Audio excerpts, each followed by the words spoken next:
Allison Rosen. Allison Rosen is your new best friend. Allison, with her good times never end.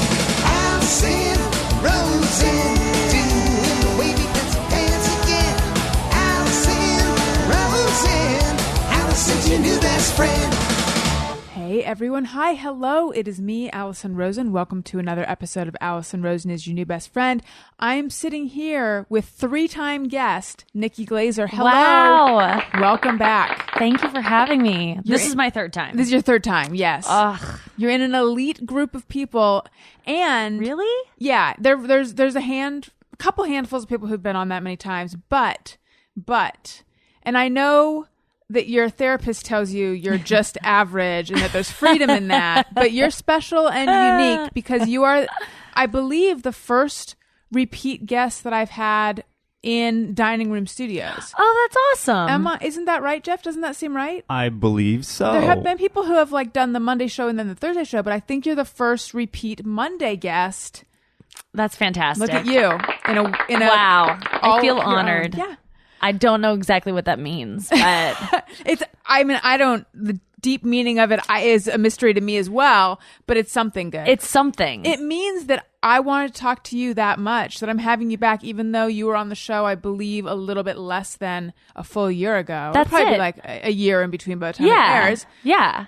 No, it'll be before that, actually, because I know when it's airing. Really? So yeah, even less than a year. That's how Oh my much. gosh. That's how much I need to talk to you, and that's how much the listeners love you. Oh, thank you. So I'm glad we're doing this. Tell me everything. I know lots of things have changed since we last spoke. Yeah. When we last talked, you didn't know if Not Safe. At that point, it was NSFW, right? Yes. Called Not Safe for Work. Yes. You didn't know if Comedy Central was going to pick it up or not, Right. correct? Yes. And you were still living in New York. Uh-huh. And since then, Comedy They Central picked it has up. picked it up. It Yeah. has started airing. Yeah, I love it. You live here now. I do. What's it like? What's going on? Yeah, I moved here in August, and since then I've just been we started seriously working. I've been working on the show pretty much since then, but we hired everyone and started working on the show in our offices since November, and we started taping in the studio. We started filming pieces in November, but then we've started actually filming in the studio. Our first show aired February 11th and or February 9th, but we've been taping since early February and filming in the studio, and it's been so fun. It's been good. Awesome. It's felt really just a normal part of life. It's felt very easy, and I'm not sleeping as much as I'd like and stuff like that, but it's good. It feels normal. What are you averaging, would you say? I'm still averaging a great amount. I'm just really tired all the time. I think I have some sort of illness. I really do. I'm not really concerned, but I think I need to go get it checked out because I can't stop sleeping right now. I go home and I sleep. As soon as I get home from work, I sleep at last night I got home at 9. I ate dinner, and then I ate my second dinner, and I went to bed right away. I just brushed my teeth after dinner, right from the kitchen, eating over the sink. Brush my teeth. Second dinner, meaning fourth meal, or fourth, eating all day, snacking in the office, but Okay. ate with my writers late at night. They stayed late, and so we all ordered in. I ate with them, and then got home, ate some more, and then went straight after eating, brushed my teeth, then got in bed. I just crave bed all the time, and then I slept from 9, and then I got up early this morning, but I just can't wait to sleep. I just took a nap before I came here in my office. I sleep in my office all the time. I take naps whenever I have a little bit of time because I can really easily nap, but I crave sleeping, and everyone's you know what? Get it, girl. You have to be on all the time. And I'm do I? I just feel bad. oh, because you've got nap enablers all around you. they do. They're so nice. Everyone's so nice. And I work with so many people that work so hard, and they work the same hours as I do. And they work just as hard as I do, but they're always girl, you deserve it. Take your shoes off. Go home early. And they're all but we're supposed to be here. You're supposed to be relaxing. You have to be on. And I'm but what does that mean? It's just, I get to be in hair and makeup. I don't know. I tend to feel very guilty about this whole kind of star treatment that you get as talent. You get a lot of credit for doing a lot of nothing, I feel and so I'm starting to feel I am exhausted all the time, but I don't know if that's me just like being a lazy person. Are they, is their vibe, it's not what I mean to say, but are they like, you're extra tired because all the responsibilities on your shoulders? Does that feel true? I think that they think it's true, and I think that they do believe it, and I think that there is some truth to the fact that like, because I have to harness energy to perform and to, you know, we shoot these field pieces where I have to go out and like talk to people and be like on, you know, in front of the camera, and that does sap some of your energy, and you know, being positive for the whole staff and like just being the head of the show, there's some kind of, you know, you have to be, you know, excited and cheerleader a little bit, but I don't think that I should be as tired as I am. Like, I feel like there's the Kelly Ripa is the head of a show and did Hope and Faith and was on a soap opera and did Kelly and Regis back when it was that. And she had kids and a husband and probably like was cleaning all day. Dishwashers on TV. And sold dishwashers and probably worked out in the morning. And I don't do any of those extra things, but I'm exhausted. So I'm like, what am I complaining about? But no, I'm the only one who's beating myself up about being lazy. But I always think I'm lazy. Do you have that? Yes. As someone who from the outside thinks works hard. Oh, do you have the I feel like I'm tricking everyone and I'm lazy thing? Yes. But like, how could you be if you have this going on, be lazy? I do this thing where, okay, so like the Hollywood Reporter will have a roundup of like, you know, 12 executives. Under 12 yes, exactly. pounds. And you're like, Both. They're 12, they're triple 12s. Yes. They're under 12. There's 12 of them and they're under 12 pounds. Sized. They're tiny pint-sized, light featherweight wonders. Who are whippersnappers. Yeah. And it'll be like, what time do you wake up? You know, and like 6. What time do you wake up? 5:30. What time do you wake up? Like, enough so that by the time you get to the one who wakes up at 7 a.m., you're like, oh, what a slacker who does not care about his or her career.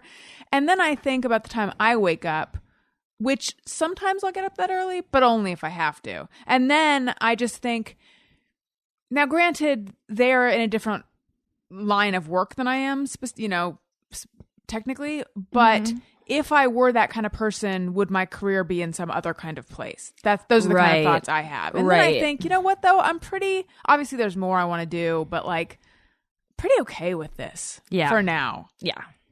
I feel the same way. Like, I don't want all the things that I think a little bit extra hard work would maybe get me. I can't handle anymore. Yes. I think it's like honoring sort of who you are and what you can deal with. That, you know, it doesn't make you happy, I don't think. Oh no. Like getting these tiny 12-year-olds under 12 aren't happy. No, they can't be. But or, you know, some of them may be. Some of them may have like a balanced good life. Okay, fine. They're super happy. I'll give some of them happiness. Like, I don't want to take that away from all of them, but they can't all be happy. And that's certainly not what makes them happy, is getting up earlier than their colleagues. But I dare say that some of them are going to bed early. Yes. And you are probably staying up late. That's one of my problems. Yeah. In fact, this is going to come up when we do Just Me or Everyone.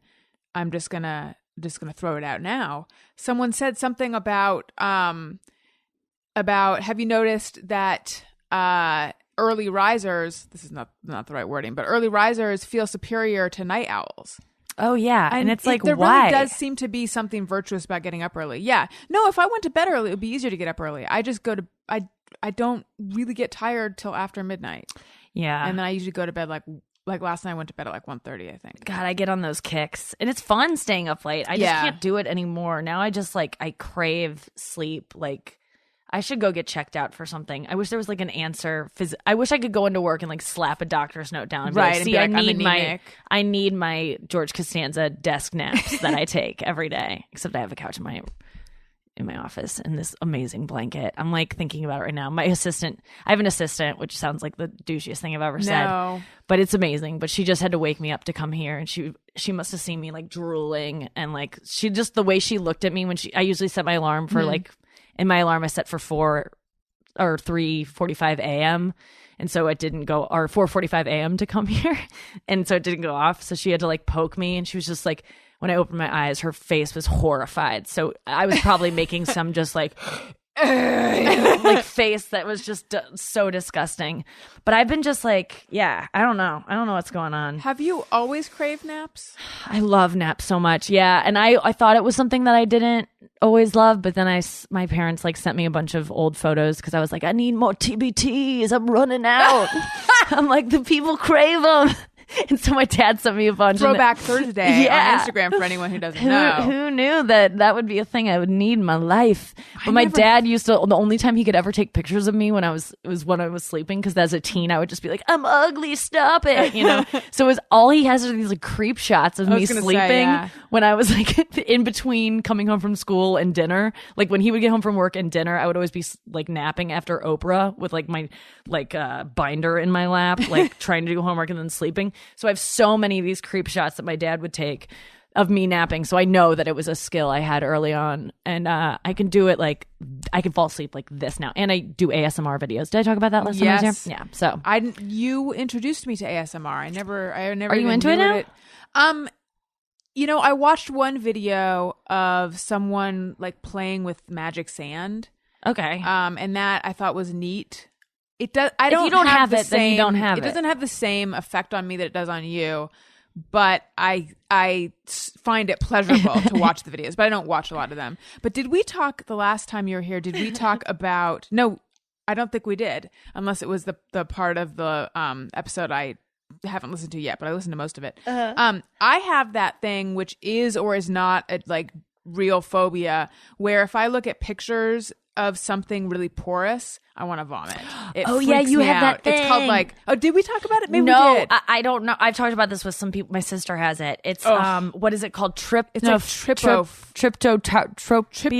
Reddit is all about it. They have every time there's like if you Google it, coral. It has disgusting there's certain images. flowers that have those like dried carcass flowers with like the holes all close together. Yeah, I think it's like it's disgusting. Lotus. Okay, so you don't like looking at They're that either. Like I know it. I'm on the cusp of it. Like now it kind of just creeps me out to the point of like I kind of like it. Oh, really? But like, what is it? Trypophobia. Trypop. It sounds like you're like scared of tripping, man. Like it sounds scared like of Thanksgiving and too much tryptophan. Yeah, it sounds like I'm scared of Burning Man, but it's disgusting. Trypo phobia. Look it pulling up disgusting images when you Google it, Jeff? No, I just looked up the Wikipedia thing. It's a claimed pathological fear of holes, particularly irregular patterns of holes. Yeah. I've never heard of this. Yeah, they'll be like two different. There'll be like close two different, together. Yeah, because it looks to me, it's like, and I think the Wikipedia article says this. It looks like decaying flesh, is what it looks like, That's and the darkness in the holes. That's a natural. Looks like a little, yeah. Yes, it does. It like it looks worms. exactly like it looks like worms maggots crawling through. Just thinking about it is making me feel so uncomfortable. I kind of like it. I don't know why. I'm just like a weird, like sometimes I have Google the trypophilia. grossest stuff because I'm like into like kind of gross stuff. Like what kind of stuff? I don't even want to admit it because it's so weird, but here we go. Okay, because I talked about it on my podcast on the last episode, and so it's out there. Like I really like, oh my God, this is like, I have nothing left to admit after this. Okay. Like, okay. You know, some people like watching like videos of popping stuff. Like that's a new thing that people like to admit. Like I like watching like blackhead videos. Like those are not like things that show up on blogs. Like check out this blackhead. I hate those. I don't like those. Not good. But I've always liked this. Like I've always my sister used to get planner's warts as a kid. Those are warts on your foot. They're flat. Yeah, they're like jammed up in your foot. Like they're the reason that they're okay. So they're like rooted into your foot. And I used to like want to dissect them and like cut them out and like get them. And I always wanted one because I just wanted them on my own. Because my sister used to be like, "Get off! I don't want you to dissect my foot." My mom used to have one that I always was like, "Mom, let me rub your foot," and I just wanted to like get it out.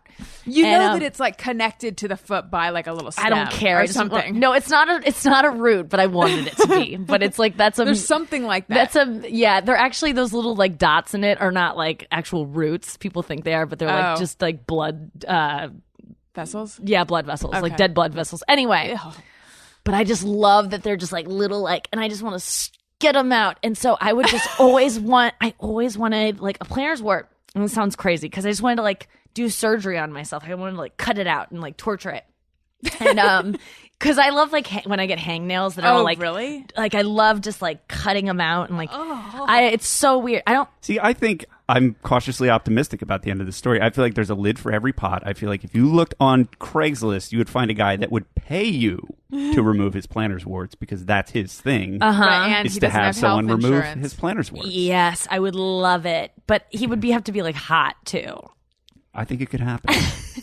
I would love to find. But I love. That's me. So so sweet. Eternal optimist over here. I don't want like him. They have to be like on his foot. They can't be like warts somewhere else. I don't want like warts that are like on his nose or something. So No. then, okay. So also, I wanted to like rub my sister's foot to get them, but then eventually I got HPV, like we all do, and those are warts like those, and I got like one on the bottom of my toe, and I got it. And then I was like, yes! And I eventually like dug it out. I got to like dissect. Anytime I was stressed, I would just go like, "Argh!" And I would get it and I would scoop it out. And one day I just like got it out and then it never came back. And it was like I'm sorry. And I'm sorry. Yeah. I'm like, sometimes I'm just like, sometimes I like just don't even wear shoes in the shower at Equinox because I'm like, I want to get it back. So wait, I have a question though, because when you said HPV, I assumed you meant sexually transmitted. Yeah. But you did, but it caused a wart on your I think toe? it's just like every like HPV. I don't have warts on my vagina. It never like showed up on my vagina, but I think it's like the whole thing is like everywhere. But you're sure that wart on your toe was from HPV as opposed to just whatever a toe wart would that be? counts as HPV. Okay. That's HPV. But I mean, you're sure that was sexually transmitted. I don't know if that was sexually transmitted, but that's a Okay. type of HPV. Right. But I'm just connecting them, and I don't know why. I don't think Because they have it's to your be. brand. It's just Sex. like my brand. Sex and... Comedy Central makes me do that now. But yeah, that's my gross thing. Do you have a gross thing? Yeah, I really enjoy... It's not a thing I Oh, wait, no, you don't. You said you do Google this, or you don't? Oh, I Yeah. have YouTube videos of like wart surgeries. No, I'm afraid of YouTube videos because I feel like you can, like, 1 minute you're watching puppies, the next minute you're watching a dead puppy, the next minute you're watching a decapitation, which I have not done that, but I just feel like Yes. it's always right around the corner, and I have trouble not clicking on things even if I know they're going to bother me. So I don't even give myself an occasion to sin or an occasion of sin. Yeah. No, I've talked about this on the show before, and I forget if I've talked about it with you. I really, really am excited if there's some kind of scab on my head. Ooh, yeah. In my hair, something I can pick. Like a scab on my arm. Not feeling it. No, I'm not. You're not feeling it. Exactly.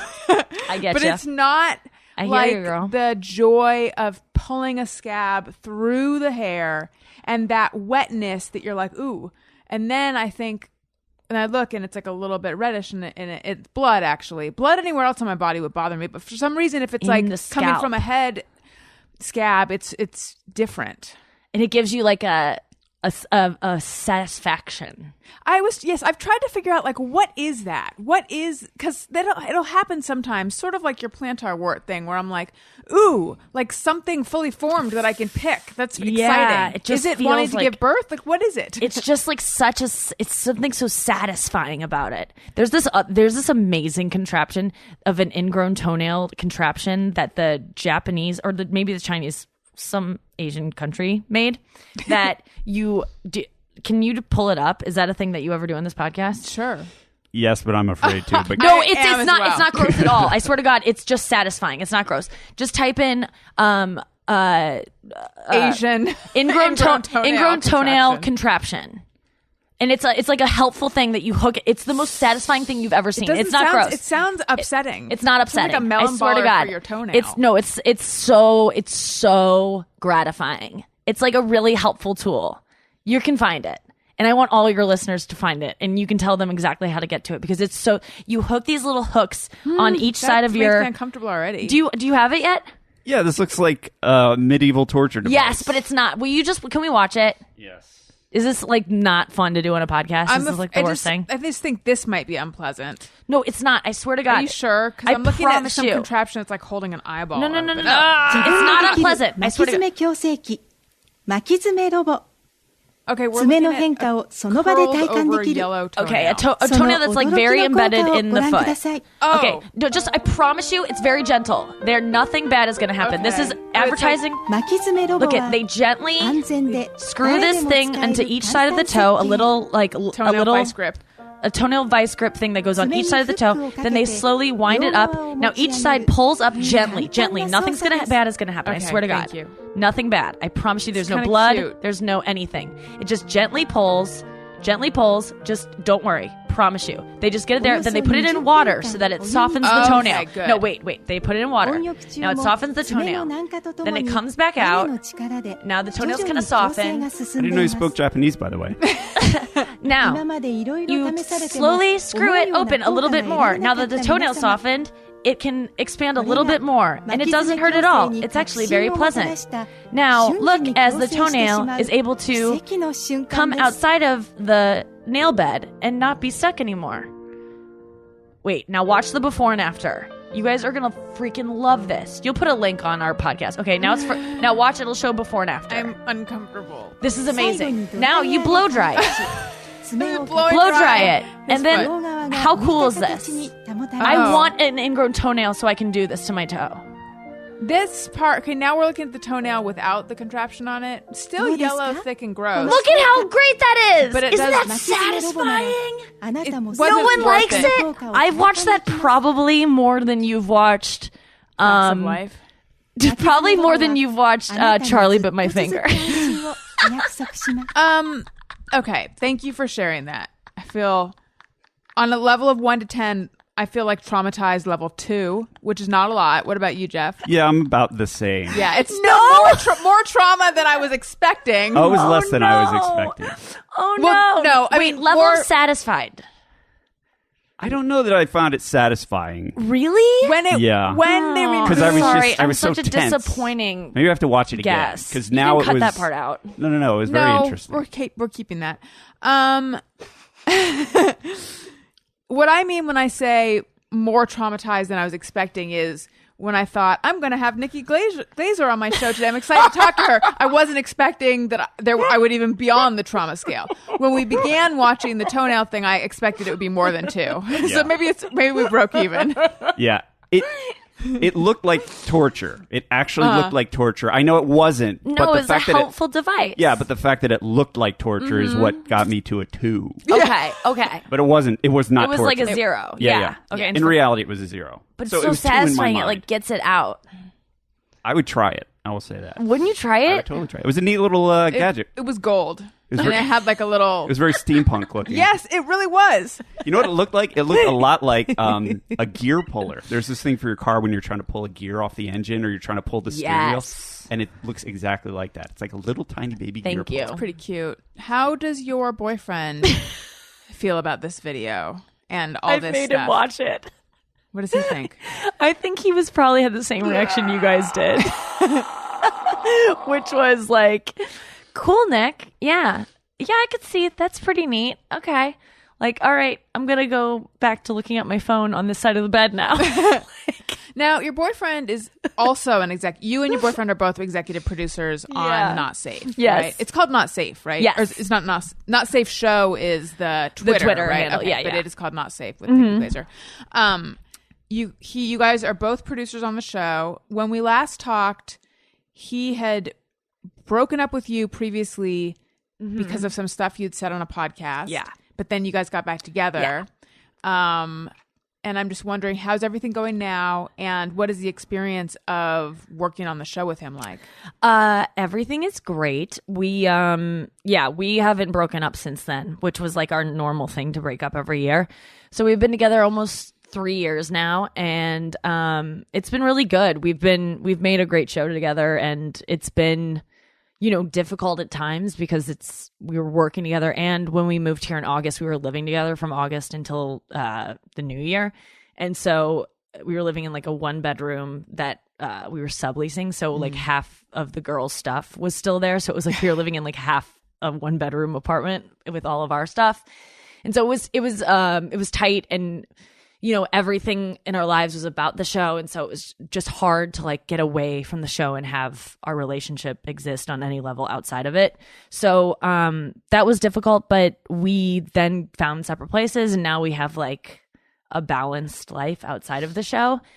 And it's like once the show aired, it was like we just had a baby. And so it was like, and then the baby like is like walking now and kind of it's like, oh, okay, it's like running on its own and we can kind of take a break and like have our own lives again. So it's getting better and better as the show goes on. But it's been good. There's been like it's ups and downs. Like it's definitely a struggle. It like brings a new aspect to the relationship that makes it a lot harder, but also a lot more like fun and like brings us closer. Like it's like having a kid, I think. What makes it harder? It makes it harder because there's more like things that we disagree on and there's more things at stake. Like, we both have feelings. It can't just all be business, it'd be easier for me to, when we disagree, to just be like, no, I want it this way. It's I'm the host or whatever. And, what I say goes, or I want it this way. And I don't like, I could get in a fight, but I care about his feelings. And so I can't just be all business and he cares about mine. So he can't be like, I want it this way. I'm the EP, right. So we have to be very careful about each other's feelings when it would be nice to not have to do that. And then sometimes we're not, and then we get hurt and then we have to like work amongst each other and we're like tiptoeing around each other when we're like not in good moods, and then we have to make a show and we're like in the middle of like a fight, and a fight that is usually about the show. It's usually about our lack of communication, or our feelings are hurt, like because I didn't like I disrespected him in some way in a meeting, or I disrespected him or he disrespected me in some way, or just like any number of ways. But it's always about us not communicating well, or him or I feeling hurt, just our feelings getting hurt. And so we never have time to like talk about things because we're always getting pulled into meetings and there's always someone knocking on our door when we shut the door. People always think we're like having sex when we shut the door to be like to have talks. And so when I come out, like I'm crying, people are always like, oh, she just sucked his dick and her eyes are watering or something. So like she was probably deep throating him and couldn't take it. But no, it's like it's always it's awkward because sometimes like you're in the middle of a fight and you have to like be happy and and professional, cheery and professional, and you're like in the middle of something really tense and you have to be in a meeting with the person. So it's hard. But that is like the more we do this, the less that happens, and the better we are about being like, hey, we need to go off and talk. But sometimes you just can't. Sometimes it's just too busy and you can't find the time to do it. And so it just festers and then you never talk about it and it just like goes away and then it just sits there until the next time you fight and it just gets added on. I think it would be hard. That doesn't sound good, by the way. Yeah, it sounds normal, but not ideal. It's not ideal. It's not ideal, but I'm actually very proud of us for I would say we're doing a great job at being in a relationship and working together. Like I think that we are doing the best at it that we could have done, and that we are getting better at it. But I just have to be better about like not being stubborn about my feelings and like just being able to be like, hey, can we talk about that? Like, and working through it and not being so stubborn and being like, I want to be mad. Is that what what you do? I mean, kind of. Sometimes I just don't want to give in. I don't want to admit. I don't want to be sorry, or I don't want to talk it out. I don't want to hear his side of his feelings yet. Like, I don't want to hear why he's all upset, because to fully, to resolve our fight, I'll have to hear him out. And sometimes when I'm mad at him, I don't want to hear him talk. And the same for him. Yeah. I know that he doesn't want to hear me talk, and for him to fully understand my side, I'm gonna have to talk a lot, and that's the last thing he wants to hear from me right now. It's only gonna make it worse. So I'm like, we need space, but we can't have space because we have to work on this show. No, I know exactly what you mean. Yeah. It's funny. For a second, I was like, wait, no, I don't think I get that, and then I was like, oh no, I completely relate, because there are times where like you're still mad. Yes. And you're not like, I ready. don't want to talk this out right now. Like, I get that for us to reach a resolution, you need to feel understood, and I need to understand your side, and you need to understand my side, and I need to feel like you get it. But I'm too triggered right now to put aside my shit, and I just want to be like beat understanding. you with my side right now. Yes. And I just want to kind of wallow and be angry and feel misunderstood and wrong. And and walk around and stomp my feet and slam doors a little bit. And so does he. Like, we both have that side of us. So sometimes that just happens for an afternoon. And then some part of me, I think, kind of likes getting in those fights because I crave the makeup. Because I think sometimes in order to have that renaissance of the newness of a relationship and that fire, we have to like get in this, we have to get mad at each other so we can be like, I appreciate you. Like, I think we need to fight sometimes, like to really have this newness brought into a relationship. I think I don't know that I definitely don't do it on purpose, but we tend to do this, I think. That's what I was so going we to can ask. make up. Do you think you create fights? I don't know that we do because I try to avoid them so much, or at least I used to because I was terrified of abandonment. But like now I'm trying to just stand up for myself more, not just to him, but just in general, because I feel like I'm always so scared of confrontation. And now I'm just trying to be like, just be true to myself and like fight for what I want and not be scared of being seen as like a bitch. That must be hard, being the head of a show and not the saying face sorry of a show. every time you ask for anything. Yeah, I think about that often. I think that like if I were in that situation, it would be so easy for me to just completely sublimate everything I think and want and know just to please other people, and like that would be terrible. Yeah, I get a lot of advice from Amy, I will say, because she's really good at asking for what she wants, Amy Schumer, and like not feeling bad about it. And she's always been good at it, even before she was famous and successful. Like she's always just been good at not taking shit from people and knowing what she wants and having good boundaries. And so how does someone get that way?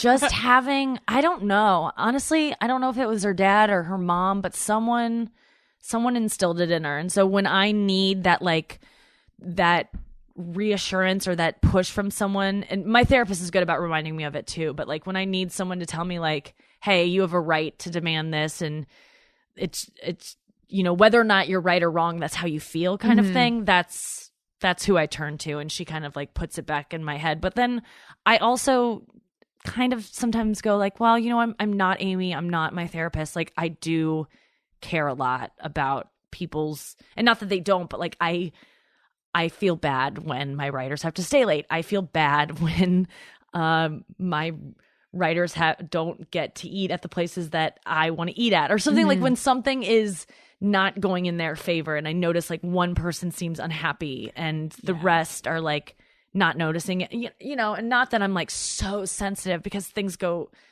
I don't think I'm that kind of person, but when I'm just overly sensitive about something and worried about something that someone's like, no, you don't need to worry about that. Like that's their problem. If they have an issue with it, they need to speak up, not you. See, it's interesting because I kind of have always prided myself on being that person who will notice that thing. Yeah. Like being so sensitive and so tuned into people's feelings that if one person in the corner is upset because they wanted this salad, but we ordered this other salad, or, you know, something life and death like that I notice it.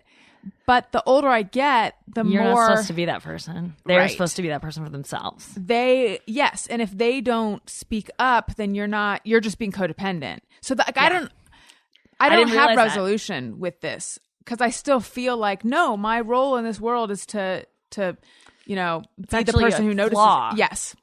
I didn't think it so either. I always thought that was like, that's who I am. You're like, so sensitive. You're so plugged in. I know when that person is like feeling sad in the corner of the room or when they're uncomfortable. And then it makes me uncomfortable. And I'm like, what? No, that's not a good thing. It's for me, it's like being for me, I think it's being a adult child of an alcoholic, like wanting everyone to be happy around you, making sure that everything is good, everyone's happy, but not really giving a shit if you're happy because you think you are the one that's making sure everything's good. Right. Like your happiness doesn't matter. Yeah. Because you've got this, even though you so don't. Right. And it's also a way to not have to work on your own happiness. Yeah, it's projecting. Yeah. So wait, are you an adult child of an alcoholic? Yeah. Yeah. My mom. Oh, right. My mom drank, but like it wasn't like as bad as it could get. Like I don't like to say that because she doesn't drink around me now. It's not a problem at all anymore. But growing up, it to me it was, and no one in my family acknowledges that it was. So it feels weird for me to talk about it now because if she ever heard this, she would be hurt. Although I don't think she will. And like, what? She's not into great podcasts? No, she just doesn't know how to work podcasts. She does love podcasts though, but we have to like do them for her. I just would not put this one on her phone. But it's just not something that like my family acknowledges. So I feel stupid being like, yes, I was one, but I have all the attributes of one. So I think that to me, whether or not my family would like to acknowledge it, I think that she was to me. Yeah. So what I was going to say before about the situation with you and your boyfriend on set is I think what I would find challenging would be that I would want, if I felt close with my coworkers, I would want to confide in them. Yeah. What's going on, but then I would worry that that's not fair because he also works here, and like, how do you navigate that? Yeah, I don't confide in them. Like I can't, and it sucks because they are like I hired my friends, like my closest girlfriends in town are two of my writers, Lizzie Cooperman and Emmy Blotnick, and then my guy friends, they're all on my staff too. Like when I leave work, I don't have anyone to hang out with. Like those are my friends. And especially now, like I could have other friends, but I can't make any right now. I don't have anyone to hang out with. So when I leave work, I'm just like, I just go home by myself. And sometimes I'll have to like ask my boyfriend, I'm like, hey, can we get Dan to leave early so I have someone to go hang out with? Like I have to ask for someone else to get off early. So but it is hard because so now I don't do that though, because that would be like the worst thing to do to him is to like talk about my relationship, because I would hate for any of his side of like production staff to know details about my relationship, even though they could clearly know if they wanted to know. If they could just ask me and I'd tell them. Because I have no boundaries. But yeah, that was something that would upset him. Yeah. But that is hard. So I just save it for my therapist. So now I'm jumping, or I'm just toggling back and forth. Now to go back to what you're talking about being an adult child of an alcoholic. I don't want to make you talk about it too much if you're hesitant, but I'm just wondering, the fact that no one else in your family acknowledges it, is that frustrating? Yeah. I would lose my fucking mind. It is, but I have talked about it so much in therapy that it's like I've come to terms with the fact that they won't. And so it's just not something that I even need them to, because it's good. When you realize it's something that they won't and they don't and they won't see as something and they will never see as something, because if they had the capacity to see it as that, they would have already seen it. It's not something I can convince them of. It's just not. So it takes away my frustration of it, and it makes it just so that like, they can't disappoint me in that way anymore because I'm not expecting anything of them. So like as soon as you take away that's really helped me, is like when you have no expectations for your family, they can't let you down. So now I just expect them to be like fun people to hang out with, and like they provide for me like fun, and like they are proud of me, and they give me like good like boosts of like, go get them, Nikki, and like, oh, you looked so great and you were so funny, and like all those things that I need from them.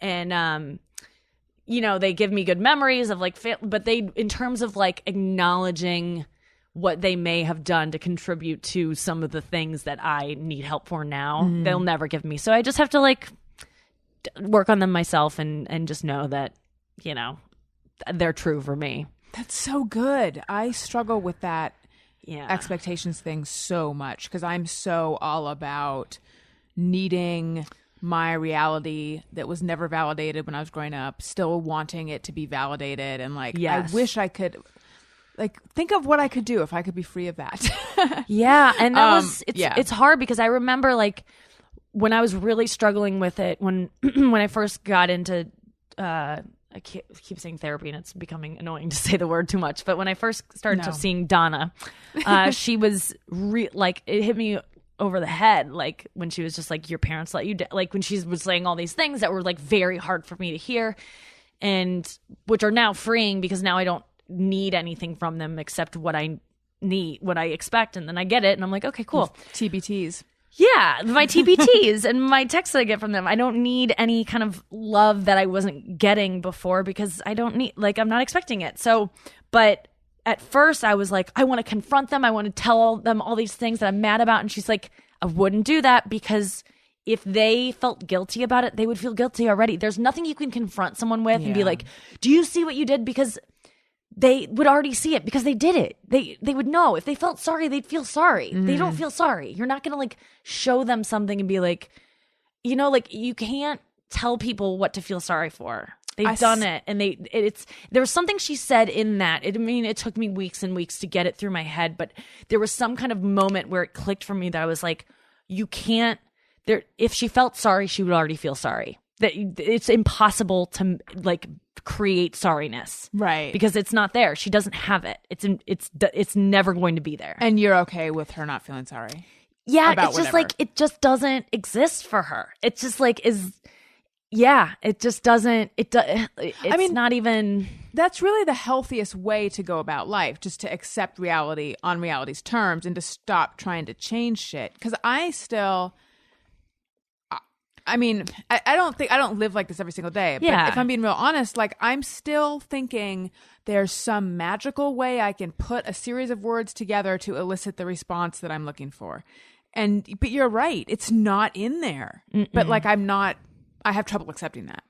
And even if she was like, I'm sorry, you know what I am? I screwed up. You know, like even if she gave me all that, like I don't know that it would really do anything. Like if it would really. But I mean, let's try. Exactly. I mean, I would love for her to feel bad, but then I'm like, would I? And you know, like I think that then it would make me feel bad. Like I think it would be this like back and Right. forth of feeling bad that I made her feel bad, and then she would feel bad that I felt bad that she felt bad. Like I think it would just be this never ending kind of thing. Guilt ping pong. Yes. And so I just feel like, because I don't know that it would make me feel better if she was just like, we screwed, you know what, you're right, Nikki. I didn't do my best with you or whatever it is. I drank too much and I wasn't there for you when you needed me and I screwed up here and I screwed up. Like, if I got all of that, like, nothing would change. It really wouldn't change. It wouldn't, like, make me be like, oh my God, I forget. It would be more about, I know she wouldn't say it in the way that I want. Like, there's no way our moms would be like, you know what? I've looked at myself and like it wouldn't be sincere to be Right. like, Allison, what do you want from me? You know, it would be I've had that conversation. exactly. It would be That all is about what it like, was. I did my best for you. It would Right, be defensive. It wouldn't be a real apology. Right. We can't even fathom our moms talking like that. It would be a No, but, robot like, of your mom. I've It thought wouldn't of even be writing your a mom. letter and saying, will you sign this? Sure. Does this sound appropriate? Does this sound about right? Oh, too? right. I would never and just actually being do like, that, though. acknowledge it. Like, there. At least you've now seen it and you've. Well, it's like it's so clear to me what I want that I'm like, I could just tell her, you know. Yeah. But that's not real. But Yes. it's like I want the like, honey, I'm so sorry for X, Y, and Z, and I understand that it affected you in this way. And I too would feel this way if that happened. And I just want you to know I'm really sorry and I love you. And I'd be like, wonderful. Let's have our wonderful relationship now. But like, that's a fantasy. You couldn't, though. Yeah. Because you would then. Because she couldn't. It would take so much for her to really feel that. Yes. She would have to go for like years and years and years and years and years of talk therapy with Fuck, someone let's every start single yesterday. day. It would never. I know. She could never get there. Plus, I'm a very much grown woman. Yeah. Who cares? Like it's time. And I've got a family of my own. Yeah. By that I mean a husband and a dog. So Yeah. I should let this go. But It's childhood stuff. It is, but it doesn't mean you don't still want some like. I think we just want. I don't know. Sometimes I get mad at my own grandma because I'm like, you're the reason why my mom wasn't capable of being able to hug me enough. And like, I go back to like even that because I'm like, my mom probably wants apologies from her grandma, or from her mom, but like, I don't know that she even does. She's like, my mom like glorifies her mom sometimes. And I'm like, really? was she really on the mess? I know she just died, but like, I don't know. It's tough. And I always feel guilty because it's all relative, obviously, but I'm like, in terms of like alcoholic mothers, I had it pretty great. It could be like, I have some friends who have like the worst childhood stories ever. I wasn't molested, and I know obviously it could be so much worse, but I'm just saying like I did, and it obviously my dysfunction turned into a great career. And so I'm very grateful for that. But it doesn't mean that it wasn't there and that I couldn't have been dealt a greater hand and that my parents couldn't have done a better job. And I'd like some acknowledgement of that. But, one time I did get my dad to go like, you know what? We screwed up, Nick. What do you want? Like, it was exactly that. And I was like, what do you want? And it didn't make me feel better at all. And he never has brought it up again, like ever. Yeah. And like, that was the whole point of it, is that I just wanted him to acknowledge, because I was anorexic when my senior year of high school and for 5 years after that, and it was a thing that like, and I was hospitalized and stuff, and it was a thing that my family just never acknowledged again. Like, it was just like I got really sick, and it was like just sent our like whole lives into this huge hurricane situation, and then never talked about it again. Like, just the thing that we were just like, the thing we don't talk about, Voldemort. And all I wanted was, then when I confronted my dad, I was just like, why did you guys not like put me in a hospital instead of like having me have to be admitted involuntarily by like the hospital? You mean like, why didn't they get you help? Why sooner? didn't they get me help instead of having myself to get me help, or having like me to be having to be admitted? Right, because you went, was it just like a regular doctor's I was like going in appointment? for a checkup, and they were like, you can't leave. And so Right. like, why did it have to get to that? Why couldn't you get me help? Was pretty much what I was saying. And he was like, well, we screwed up, and that was like, that felt good to me for him to admit that. But the whole discussion was really about like, why don't we ever talk about this? Like, and I have said that to them like 3 times now, like at different stages, where it was like, why don't we ever talk about, like, we can make jokes about it, like, let's just mention it. And I've brought it up so many times, like when I was in, like, just mention it, like it's a thing that happened, but they can't. Do they won't. think it's their fault? Probably. And maybe I should take that as like a good sign that they think it's their fault, but I don't think they do. Okay. I don't think they do. But the thing is, like, they just won't bring it up, and that to me is just like, and the fact that I've brought it up to them so many times that I want them to bring it up and act like it, just admit it was a thing, because the way they act like it now, it was just like it never happened, like the Holocaust. And I'm like, I'm just, I'm just like, why can't you just act like that's the main thing that they still, even though I keep telling them like, hey, let's just talk about it, and they're like, okay, yes, we will, and then they still can't. That's the thing. It's like, ugh, that's really hurtful. Are they concerned with keeping up appearances? Yeah, they want me to be skinny again, but no, they no. I mean, this You is know what just I mean? within Like, our is that- family, okay. like within like our Right. dinner table or something. Like, I think it was just such a terrible time for them, and that we were so not talking about it then, Right. that it's just the way it is. Like, Yeah. we don't talk about it. It's just so ingrained in us that we don't talk Like, about it. you've assimilated the experience, integrated the experience into your sense of self, but for them, it's still this Yes. thing that they have all these feelings about. That makes Yes, sense. they just can't do it, and it just is. Yeah, it's just I would just they would never go in the show Intervention. I wish I had a family that would like call the show Intervention. I remember my mom being like, the only time she was ever like, you should get help, she was like, you should go on Dr. Phil. Like, I think she just like wanted to go on Dr. Phil. That was like, she was like, you should write Dr. Phil. He would help you. And I was like, oh, okay, thanks. Now you speak up. It was like way too late. Ugh. So yeah. So how do they feel about you having a show about sex? They love it. They love it. They're so great. They're gonna, God, I feel so bad. I'm like putting them on. They're so great, and I have such a good relationship with them now. They came on the show, and I flew them out in December, I guess it was, and they shot a segment that is going to be airing next week. And I don't know when this is going out, but it's going to be airing Monday. Monday. Okay, great. Yeah, it's going up.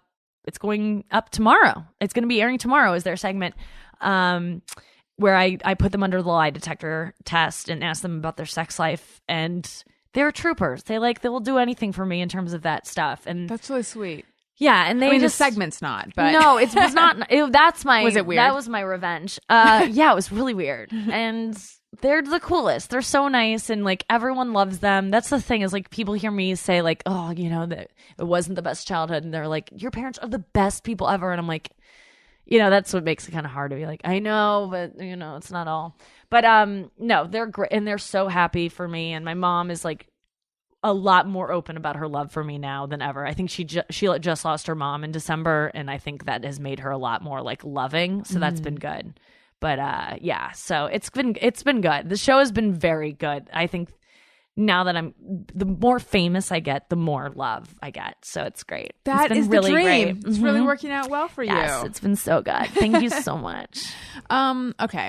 I have a few questions, so I'm just going to lay out a few questions, Yeah. and then we'll figure out what direction to go. Cool. I want to know when you realize that sex is something that you love to talk about all the time and you're very interested in, and it's sort of like the thing that you can't get tired of talking about. One question. Good question. Another question.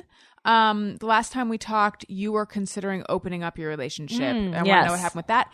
And also, you mentioned that you and your boyfriend were living together when you first moved out here, but now you're living separately. And I just wondered, how come? But not in a judgmental way. Yeah. But just what's up with that? Okay. First off, sex. Talking about sex. I don't know when. I don't know if it was like a conscious decision, but I think that just because I didn't have sex till like very late, for me at least 21, but then I took a big break and like didn't really have a relationship until I was like didn't have a relationship until I was 24. And then I really didn't enjoy sex until 24, I would say, and then again until like What were the circumstances of losing your virginity? 21. It was a comedian that I was doing open mics with in Kansas City, and I was in college, and he had a girlfriend who was like at an Olympic training camp somewhere. And so he was of course like unavailable, so that worked out. And so we like were friends, and he knew I was a virgin, and I was just like, I want to get it over with. And I obviously liked him, and we liked each other, and we're hanging out a lot. And so we just did that, and I just got it over with, and that was good. And then after that, it was just like other comedians with girlfriends that I knew that like I couldn't have anything really with because I was scared of.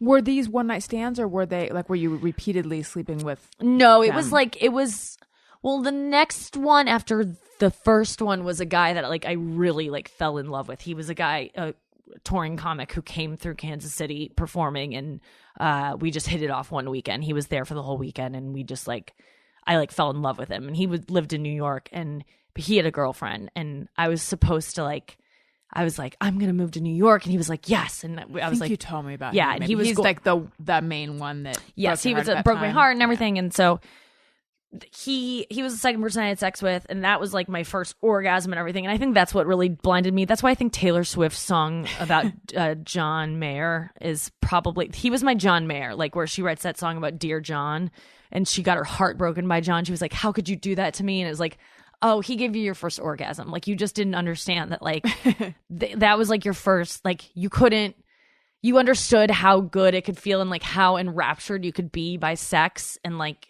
you didn't realize it was just like sex. And like that's what he does to every girl. He's just good at that or whatever.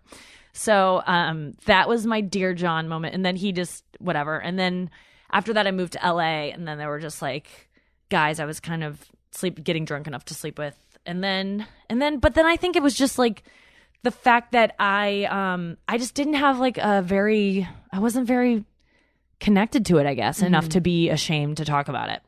I think that was it. Because I remember my friend Lizzie Cooperman, who I forget what she would talk about, but I remember being like, I could never talk about that. And she's like, I could never talk about sex. And she has the like best sex stories. And I'd be like, I would kill for that story. She was like, I would never talk about it. And I was like, God, wait, She's a writer on your show now? Yeah, she's a writer on my show. But I remember back in like 2007, 2008, when I was living out here and doing stand-up, she was like, I could never say the things you say. And I was like, really? Like I just didn't understand why everyone couldn't say them. So it never occurred to me that was like not something you should say. So I don't really know what it was. I don't know. It was never a conscious decision to be like, oh, I'm going to talk about sex. It was just maybe the only interesting thing I had going on. But is it Like I could talk about snacks forever. Yeah.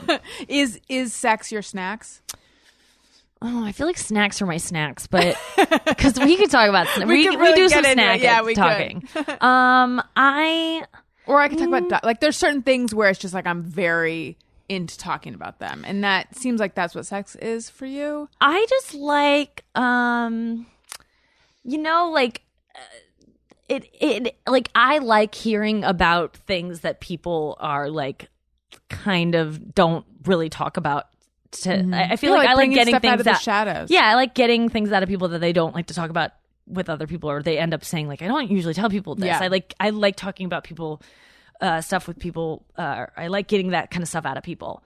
But I think that sex to me is just like, it's just something that I was always just so like, oh my God, you did that. Like, I just didn't understand how it happened, or like how you made the first move, or like, it was always just like so confusing to me. Like, I was just like, how do you even kiss someone? Like, who makes the move? Like, I remember when my friends were kissing boys, I was just like, but how? Like, and they're like, he just kissed me. I'm like, but what do you say before that? What did he say before he did it? Where did he grab your neck? Like, Right, they're like like, he the just did it. logistics. And they're like, I'm like, but you can't just say he just did it. Like, how? And then like, when they, when my friend got like blew someone the first time, I was just like, I cried because I was just like, how could you do that? Like, I just thought it was the grossest thing. But I was also like, How old were you? but I was 8th grade, I think, or 9th grade. And I just was like, why would you do that? Like, it Yeah. was such a betrayal. Like, it was just like the meanest thing she could do to me. I felt that way. So I had 2 best friends in high school, and when one of them lost her virginity, I remember we were all going to Disneyland, and we like stopped. We were in 2 different cars though. Or maybe even 3. I don't remember why we weren't driving together, but I remember I was following her on the freeway, and I was feeling so betrayed because she had just told me at the gas station that she had sex with her boyfriend, and it was like, yes, it's so weird. It was like betrayed and threatened and Yeah. like judged, even though it's like I felt like so self-conscious, even though it was not about me at all. But yes, it's weird how that happens. It really was like she had just like kicked a dog or something. Like, I was like, I don't know you. Who is this person? Yeah. Like, how could you put that in your mouth? Like, you're a vegetarian. Like, I really was like, how could she do that? Like, I just didn't understand it. Like, I didn't, because we never even talked about that kind of thing yet. Like, and to find that out, I was just like, and I think it was also part of me being like, I haven't even kissed a boy, and now she's doing that. Like, I have so far to go. And that just even slowed me down even more in terms of like, well, if I'm not even there, like, how bad am I going to be at kissing? Like, they're so advanced. Like, and so then I just didn't kiss a boy for so long because I was just like, I'm going to be so bad at it. And then, yeah, it just made me even scareder. I need to More find scared. out about what your first kiss was like, because mine was super awkward. But first, I want to tell you guys about Curology. You know what's super upsetting and frustrating? What? Adult acne, and also teenage acne, and also baby acne. Any sort of acne. It sucks when your face erupts, which is kind of a gross word, but that's what it can be like sometimes. And let's say you don't have the time or the money to get to a dermatologist to get your prescription skincare. Enter Curology. They've revolutionized access to prescription skincare. Take 5 minutes to complete a profile at Curology.com and upload pictures of your skin. You get paired online with a licensed medical professional who assesses your skin and prescribes the right mix of acne-fighting ingredients for you. And then your prescription is shipped straight to you. Today, my listeners get their first month of customized prescription acne treatment free when they go to Curology.com. That's CUROLOGY.com and enter my code BESTFRIEND in the lower right-hand corner of the screen. You have nothing to lose. That's 30 full days on the path to clear skin free. That's Curology.com and my code BESTFRIEND. Okay, I remember my first kiss, and I remember I thought it would just come naturally, Yeah. and it couldn't have come less naturally. No. It was What so was yours? awkward. We were outside of this coffee house, Rockin' Java, that I used to hang out with. I used to hang out at, and I think that I pursed my lips kind of, and then like move my jaw. Like I'd see people kiss on TV, and I noticed there was like an opening and a closing of the mouth. So I was like, my mouth was like really tight, and like my lips were Wait, pursed, you're and I doing just kinda- exactly what my friends did. Like, how did it happen? What happened before the kiss? Oh, What are you sorry. doing? You're just getting to the kiss? What is this? There was this guy. Who was it? His name was Peter. Uh-huh. And I was I was old. I was Okay. 16. I was or 16 too. I was 17. I might have been 17. Yeah, me too. And I can't remember if I was 16 or 17. I don't either, but I was somewhere in there. Yeah. And because I remember he was like, wait, you're this? I thought you were that. And I don't know if he was like, wait, you're 17? I thought you're 6, or vice versa. He was 19. He worked, you know, Mervin's? Is Yeah. Mervin still around? He worked in Mervin's Housewares. I just remember that. I never visited him there. But we hit it off Where'd you guys meet? at Rock and Java. You just met at this coffee shop? Yes, it was quite the teen and young adult hangout place. So I went there all the time. It was like my Cheers. And I used to go there with my friends Jen and Katie, actually, one of whom was the one who lost her virginity. But then they decided they were not going to go to Rock and Java anymore, and they never told me why. Though I was pretty hurt by that. Yeah, no kidding. I don't know why. They just decided that they weren't. I don't know what it was. They didn't enjoy the scene anymore. But that was after. So I met Peter, and he gave me his phone number. Was this like during the summer? Did he go to the same school? Like, Oh what's- no, he lived in a different town. What? This is so like Yeah. he lived in a different town. What? He was just Different like town. there, like hanging out. Well, by different town, I mean different school district. Okay, but got it. also he was now in community college, so Oh, he yeah, was that Peter. much older. Okay. I was still in high school, and this was during the school year because I Okay. remember I was supposed to go away on my youth and government trip, and I got sick, so I stuck around and didn't go on my trip and talked to him on the phone. And I had a duck phone, like the phone from Silver Spoons. So he gave me his phone number written on the lid of a cigarette box, like opened Cool. up. It was really cool. No kidding. And I'm just trying to remember what we had done that night when he kissed me, though, because I don't know if we just hung out at Rock and Java and then he walked me to my car, or if we met at Rock and Java and like went on a date. And no, maybe we just hung out at Rock and Java. Well, I clearly can't remember. But then he walked me to my car, and then we were talking, and then I think he just like leaned in, and I was like, "Oh, what's happening? I'm gonna purse my lips in a completely unnatural way, and then move my jaw back." And it was like this is not gonna work for the listener, but I think I'll show you what I did. Uh-huh. I like made a butthole with my lips, and then went. Like open Like a them. fish. Yes, I like Like a fish, like like opening and closing my lips like half an inch apart. And oh my god, was you so weren't even in the awful. moment at all. You were just oh my god, I focusing wasn't on- in the moment until like 2 years ago. It couldn't have been worse. And then we talked on the phone, and he was like, and this part of this I have told before. He said something like, "Have you had much experience or a lot of experience?" Because I clearly know. And I said something that I thought sounded so cool. Oh dear. I said, I mean, I've like slobbered on guys at parties and stuff. Oh my god. Oh my god. Because I had this cool friend. Oh, who I had was gonna said- say you heard that somewhere. Yeah, I had this cool friend who had said stuff like that, and it's only in retrospect that I'm thinking, I doubt she had slobbered on guys at parties, because if you have, you don't describe it that way. But to me, that made it sound like, oh yeah, my life's just like, oh no, I don't think I've talked about it on a podcast. I wrote about it on my in a blog post a long time ago. Yeah, because it's like, oh yeah, my life is just a whirlwind of like parties, which it wasn't, and guys and slobber apparently, and who knows, when or what. It's just a blur. I don't remember, but I've had some experience, just not anything specific.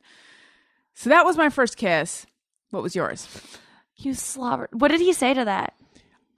Did it remember. go? And did you see him again? Oh yeah, we dated for a little while. What? I did see him again. And we made out a few times. Okay, so you got some like experience. I in. did. Good. I learned to kiss normally. He never, and there was no instruction or anything. I think just relaxing.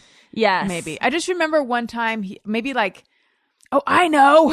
One time he's like, Have you been hurt before? Ugh. Like, have guys hurt you? Like holding your chin gently. You did this. I think it's because anytime he came near me, I like flinched and got weird because I was so awkward. And I said no, and I didn't even know why he had asked. But then one time I remember we were in his bedroom of the house he shared with his parents, and or their house. He didn't share it with them. But he's like, and I think I flinched like when he came near me or something. He's like, I'm not going to bite you. I mean, unless you want me to. Ew, God. Ew. This is one of those You things liked that, No. I thought it was ridiculous. I made a list of all the super cheesy things he said, and I'm not a hoarder, but like I'm not good at throwing stuff away. Yeah, but you I probably think have it. for someone who hangs on to stuff, God, I wish I still had that. It probably is somewhere. Yeah. It was so good because I like drew. Honestly, you have to Do you remember I was in remember high his school. name? Yes, it was Peter. Like his last name though? Could you look him up? I've tried. I can't find him. Shit. I Okay, have good. I'm tried. glad that you have tried at least. So for each thing that he said, I labeled what kind of cheese it was. So it's my like God, not that's only cute. yeah. And clever. Thank you. So there was like Lindbergher. I mean, I don't remember all the different cheeses, but I got pretty creative with the cheeses, and there was a lot of cheesy things he said. That's so adorable. That's Thank like you. a really, really cute thing to do. Thank you very much. God, we could have been friends. I need to know yours now. Mine was terrible. I have two because one I don't count because it felt like a rape kiss. It really was. Geez. It was just like, so it was this guy I liked. We were friends for a while. His name was Andy Miller. I can say it because it's a generic enough name. He was like this hot guy that was a year older, but he had like sandy blonde hair and he was like tan and he was just hot, and he hung out with me and my friends for some reason, but we weren't like that cool. I don't even know why, but he was like kind of in our group of friends, kind of not, but he seemed to have a liking for me like early on. I don't know. I remember he was the first guy that ever like noticed I was hot, like said something about it to someone and was like, Glaser's got a good body. Like he came swimming at my pool one night and I was like, I have a body. Like I didn't ever see myself as like a sexual person, but like he said something to someone and I was like, ooh, that feels weird. But I just remember being like, but then I was always like, he's so hot. And he kind of like fooled around with my friend once, which I felt like that was weird. But then I kind of like just didn't even think about him. So then ultimately it kind of got around to us. Just we were friends and we would hang out all the time. He was on the boys pep squad. I was on the girls pep club, and we were at this football game one night doing our pep club thing, which is just like we would just be like paint our faces and like yell at a football game, and it was just stupid. But anyway, after that we went to his place and we were hanging out just as buds, and he was just kind of crazy sometimes, and he ended up being like a total lunatic but also very smart. Now he's like building toilets in Africa, but or like new sanitation plumbing in Africa. But we were watching Letterman. I remember Mitch Hedberg was on. It was the first time I ever saw Mitch Hedberg. He was on Letterman. We were in his living room watching it. And we were just watching it. We were like having a good time watching it. And then after the segment, he was just like, so I like you. And I was like, oh, I like you too. And he was like, okay, cool. And I was like, okay. And he was like, so we should go out sometime. And I was like, yeah, totally. And he was like, okay, cool.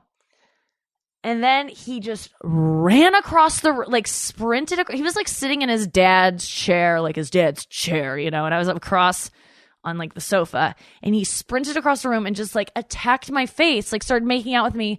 And I was like, Andy, no. And I just pushed him off. He was like licking my face. I pushed him off. God. And he was just like, oh, I'm sorry. And I was just like, Andy, just no, not like that was too much. And that was my first kiss. And then he went in the kitchen and just like started like slamming cabinet. He was just like in the kitchen, just like angrily raging out. Yeah, slamming cabinets and just like, wow, I shouldn't have done that. And just screaming. And I was just oh like, my God. It's okay, Andy. I was like, hey, can you drive me home? Like, I was just like, because we were friends forever. I was just like, it's not that big of a deal. Just drive me home. Meanwhile, I didn't know this till later. He was like chugging his dad's like bourbon and like just like chugging liquor.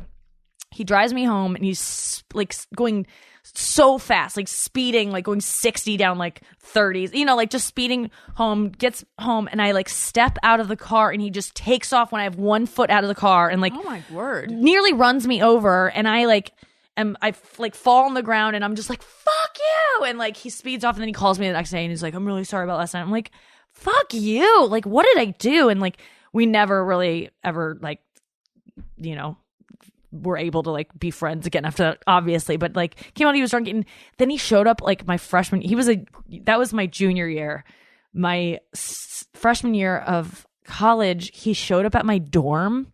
This is after he went to school in like California. I never heard from him again. Then I went all through senior year.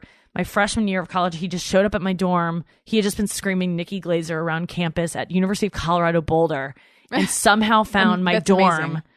And like showed up, and I was on my creepy. way to like go to eat at the dining hall, and he just showed up. I was like, Andy Miller, and he's like, yeah, I found you. And I was like, what? Like it was just like really weird. But it was just like a weird thing. But anyway, that was my first kiss. But then my other first kiss was senior year, which was my like intentional first kiss.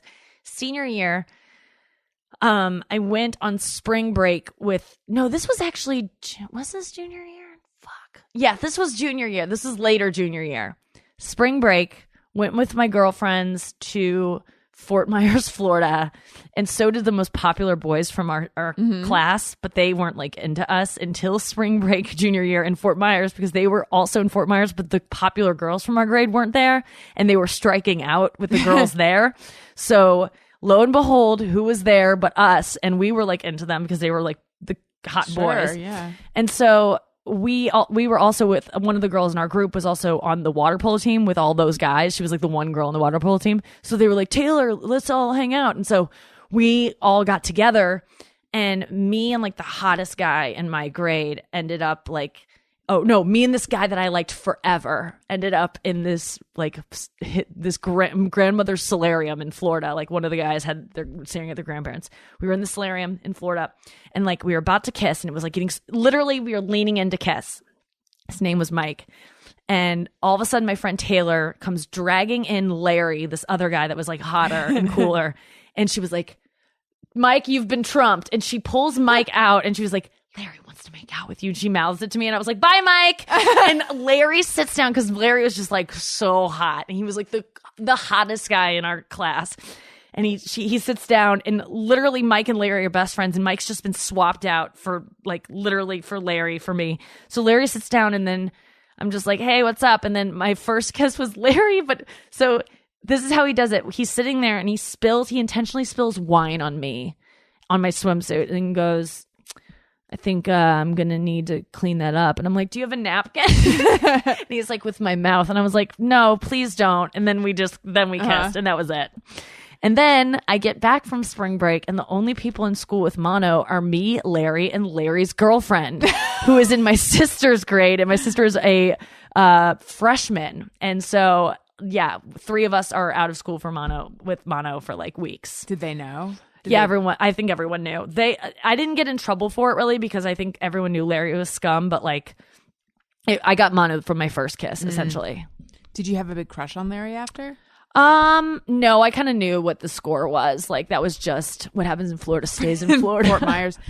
Now I'm curious about how it went down that your friend knew that Larry wanted to make out with you. Because Larry just came up to her at the party that was happening outside. This Larry That's such a was like hot, popular guy thing to do. He was just like, Taylor, what's Mike doing in there? And she was like, I don't know. I had to set them up. Taylor was like orchestrating this whole thing. She was like, Nikki needs to get her first kiss. And so Larry was like, I like Nikki. And so she was just like, hold the presses. And she like knocked on the door and like swung it up. She was like, Mike, you've been trumped. And I remember that was the first time I'd ever heard the word trumped being used as like a verb. And so I remember being like, what does that mean? She was like, he's been knocked out. Larry's in. I just remember her being, he wants to make out with you. And I was like, yeah, Mike, bye. And I remember Mike being outside the door being like, you're a great friend, Larry, a great friend. And as we were making out. So dramatic. Great. That was pretty exciting. It was awesome. It was the best. It was the best. And then I went back to school, and I was just like, not popular again. And you had mono. And I had mono. Let's take some questions that people sent in over Twitter.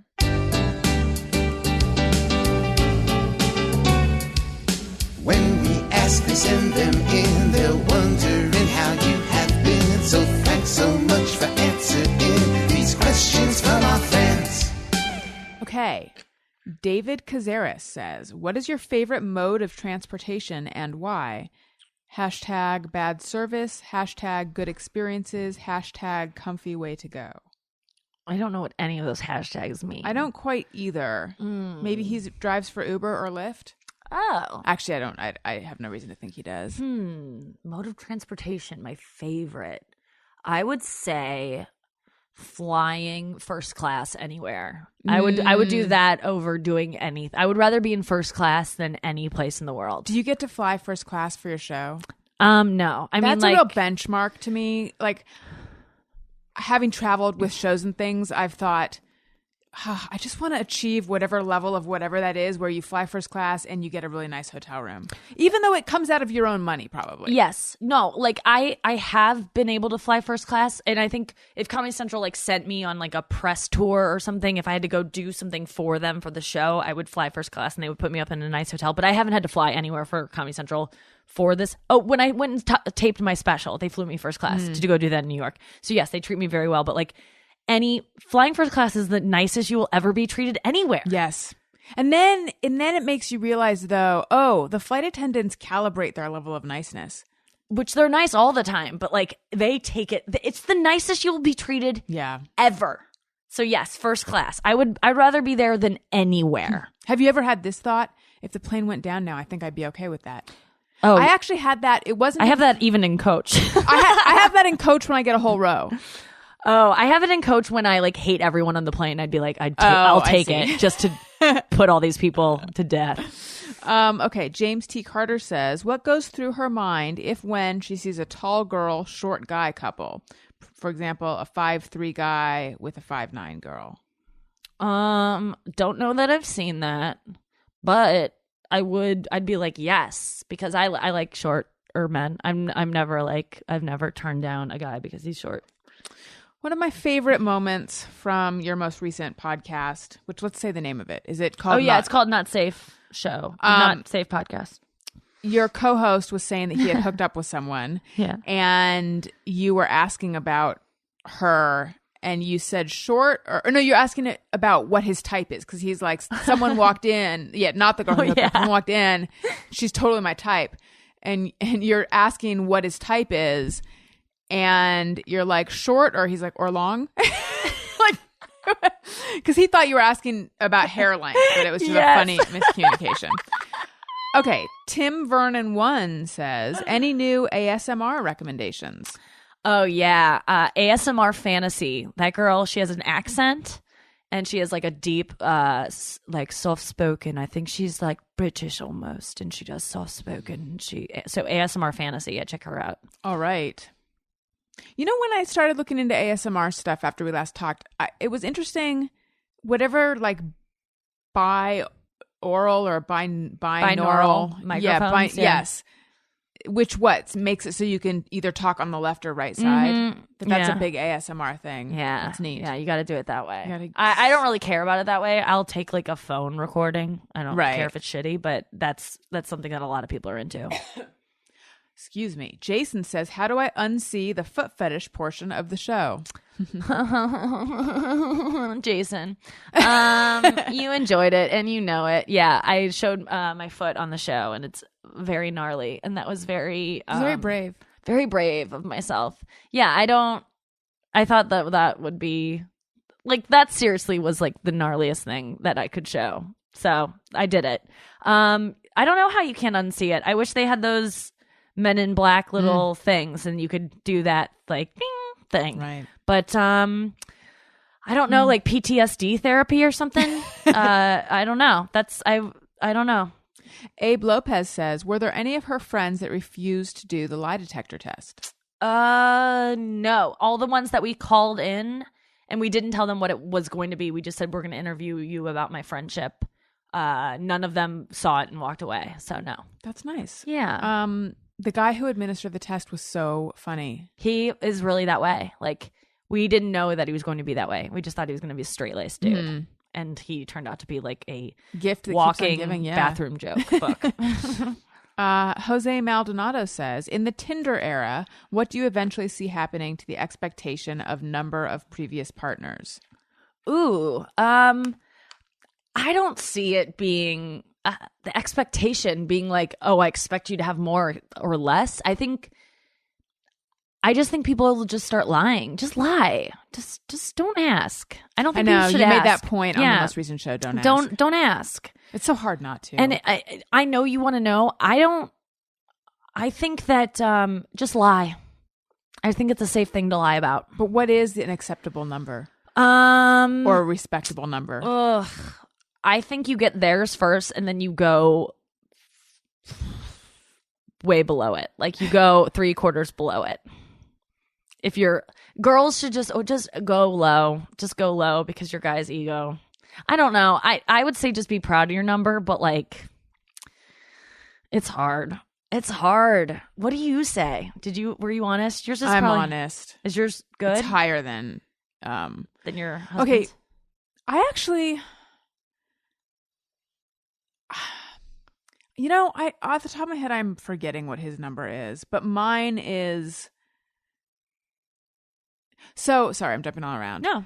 I DVR your show, and it did that thing where it cuts off like 30 seconds before the end of the show. So I know that you were starting to make a joke about your number, and then I make a joke that my number is really high, but my number is actually 15, so it's not that high. But my point is, if my number were high, I would just admit it. Right. But I don't know that that's true. Actually, I would admit it because I wish I had more experience, to be honest. I wish my number were higher, so I had more stories and stuff, is my point. Do you feel like 15 is like I feel fairly like low? no. I'm I like feel like right it's- in that zone. No, I think that's a great number. I feel great about 15. But I do think that could be threatening to some men or whatever. Right, if their number is lower. But you know what? If you don't want to be with someone who doesn't want to be with you because your stupid number, as long as you don't have like diseases that you're carrying to him, or if you do, you are disclose those, Right. then it shouldn't matter. So no, I don't think you should hide your number. If someone asks, tell them. And if they are weird about it, like move on. Yeah. .org. Speaking as the voice of men in this room, Yeah. I would like to say that I think, speaking for myself personally, Yeah.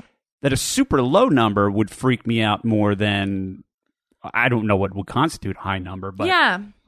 if anything would freak me out if somebody was an adult and they said, oh, 2, I think that's... Yeah, you'd be like, oh Yeah. no, I have to marry this chick. No, I just think there's something... Mormon going on. There's something different. Yes. Yeah. Yeah, if you're 35 and your number's 2, what's going on? Yeah. Right. Yeah. Good point. And Not that there's anything wrong with not that. that there's anything wrong with it, but there's... No, but it suggests there's something. There's an explanation. Yeah. Yeah. Yeah. Yeah. Totally. Same as if it was 178. Yes. There's anything wrong with that. Okay, Michael Coase says, can she further explain her comments about Can't Hardly Wait? Oh, whoa. I talked about that last night on Facebook Live. I love that movie. God, that was like, Ethan Embry was like my ideal man. I was in love with My him. sister loves that movie. Oh my God, he was the cutest boy. I still have like a thing for the guy who like pines in the distance and like has this crush on me and is keeping it secret and like is just a really good guy and like has his heart in the right place and I just don't notice it or something. Is that the one with Jenna Elfman? Yeah. As like an angel, and who else is in And it? I realize I don't have that thing, but I just want Ethan Embry secretly. But I follow his wife on Instagram and I also follow him. They're very happy together and I'm happy for him. But Sure. I used to just fucking love him. That's who I used to study. I used to study that kiss at the end of Can't Hardly Wait. Who? She goes, so Jennifer Love Hewitt Oh, is in right. it. And Yes. so he confronts her at the end of it. He's like, Amanda, I love you. And she's just been bombarded with all these people being like, I love you. Because she just broke up with her boyfriend. She's the popular girl in school. Who's her boyfriend in the movie? Peter Facinelli. And he just broke up with her or whatever. And so all these guys just come after one by one being like, I love you. And she's just like, oh God. And so finally this guy who she got this letter from, who she was looking for just before this all happened, finally he finds her and is like, I love you. And she doesn't realize it's him. She just thinks it's another one of these gross dudes telling her he loves her. He's like, I love you. And she's like, you know what? You're disgusting. And she just tells him off and he's just heartbroken. And then she figures out, she looks into the yearbook, she finds a yearbook and she realizes the guy she just told off was the guy from the letter. And she's like, oh my God. So she finds out that the next day he's leaving to go away for the summer and to college, to go on this, like to go off to college. And she's like, I have to go find him at the train station. Of course, the train station. So she goes and she finds him at the train station and they kiss for the first time. And it is the best. Please look it up on YouTube. It's the best first kiss. When their lips, I would study it because I was like, that's going to be my first kiss. Although my face was just like slammed into by a crazy person. Just like slobbering like a golden retriever licking my face. But their lips meet and then her eyebrow just rises perfectly. Like she's like, oh, like she just thought of something. She's like, oh, and then they kiss a bit more. And then he's like, I have to say goodbye. And he leaves. And then, no, that's after. Okay. But that's how it is. It's the best kiss ever. And that's so funny. We talked about first kisses because I studied that kiss forever being like, that's how I'm going to do it. I gotta watch this. It's a good first kiss. I gotta watch this. Okay. So that's the answer to that. Mo says, most embarrassing stand-up story? I fainted on stage down in Costa Mesa? Was it Costa Mesa? Yeah. Is that down south a little bit? Orange County? Yeah. Yes. Orange County. I fainted at a bar called Hennessy's, like a restaurant bar called Hennessy's in Costa Mesa in 2007. I wasn't eating enough that day. I had just gone on a run. I had smoked pot and done a bunch of things I shouldn't have done on my way right before I went to this gig. I temped all day. And I went to this gig and I had ordered dinner, but they were like, can you go up first? And I was like, I really need to eat. And they were like, just go up first and your food will be waiting for you. And I went up and I got on stage and I started talking and I was like, felt like the fluttering light, like I'd never fainted before, but I felt like that the hole coming in, like just the walls coming in. And I was just like, oh my God. And I just like there was a huge crowd of people. I was on this stage that was like elevated, nothing behind me, just like a drop off. And I was like, I think I'm going to faint. Like I told a dick joke and I was like, I think I'm going to faint. And I was looking down at this woman and I go, is that awkward? And I don't know why I asked that. And this woman goes, yes. And I was like, it is? And then she was just like, yeah. And then that's the last thing I remember. And then the MC luckily was right there and he came up and caught me before I like completely went off the back end. But like I collapsed in front of all these people. It was so embarrassing. And then I was like, had that embarrassment. I woke up from it and I just thought it was a bad dream that I fainted on stage. So I woke up being like, thank God you didn't faint on stage. And then I was like, ah! And it was like the worst nightmare. Like I thought my career was over for some reason. Like in that moment, you're just like, oh my God, this is going to go viral or something. And so I like got embarrassed and I ran into the bathroom, but no one followed me in there because it was all men around me, like helping me. And I went in the women's room. So I'm in there just like in a stall, just like panting, like, oh my God, my life is over. And then I ran out of the bathroom, just like adrenaline and anger and embarrassment. And I ran out and like just a crowd staring at me, like 80 people just looking at me like blank, just dead quiet. And I just go, is anybody gonna fucking help me? And then I just screamed at them. And then I ran into the kitchen and I was like, someone give me some food. And I just shoved my face and was sobbing. And then I eventually came out and the whole crowd like cheered. And it was so humiliating. It was so humiliating. That was the worst. Did you finish your set? No one would let me drive home because they were like, we're scared. And I was like, it's just because I didn't eat today. And I'm a fucking dumb idiot girl trying to lose weight from Montreal. Like I was going to Montreal like the next week, like such an idiot. So it was a bad time in my life. Did they let you drive eventually? Yes. I finally convinced them that I'm like, I just ate like one of those big 300 protein bars from a gas station or something. Like I was like, I think I'll be all right. But yeah, that was terrifying. It's funny that you mentioned that you thought you were asleep because it reminded me that I had sort of a similar circumstances, not the same at all. I was in first grade.